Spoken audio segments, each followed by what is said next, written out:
Сегодня вот во Дворце спорта 50 лет Победы идет наша вторая спортивная выставка «Ярмарка. Будь в форме». Наше мероприятие вот направлено на пропаганду активного образа жизни, спорта и здорового образа жизни.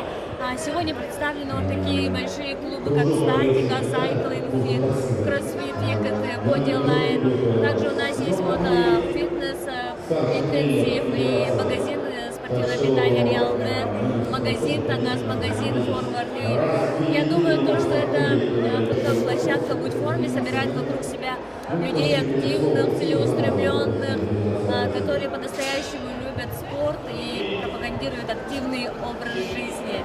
Также у нас в этот день в 6 вечера пройдет благотворительный аукцион в помощь Александру Алексееву, мастеру спорта по якутским прыжкам. Аукцион проведет наш бессменный руководитель, так скажем, да, наш коллега, спортивный журналист Николай Бестинов. Он собрал вот уникальные не экспонаты, а уникальные лоты.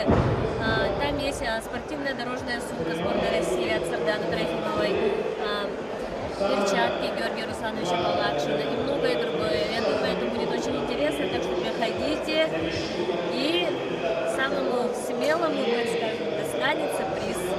Наш фитнес-клуб представляет тренажерный зал, а также зал групповых занятий.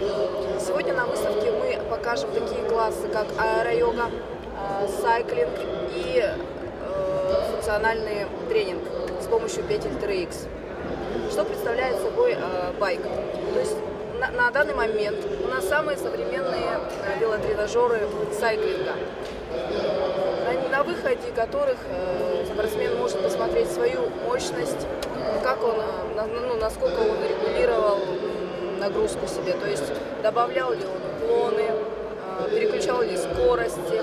То есть тренажер подходит как для начинающих, так и для профессиональных спортсменов. Выставка очень интересная, много посетителей. Сюда приходят, видимо, люди, которые уже конкретно интересуются спортом, и поэтому уже спрашивают конкретные какие-то вопросы. Сегодня в этом мероприятии мы показываем работу Федерации альпинизма и скалолазания Республики Саха-Якутия.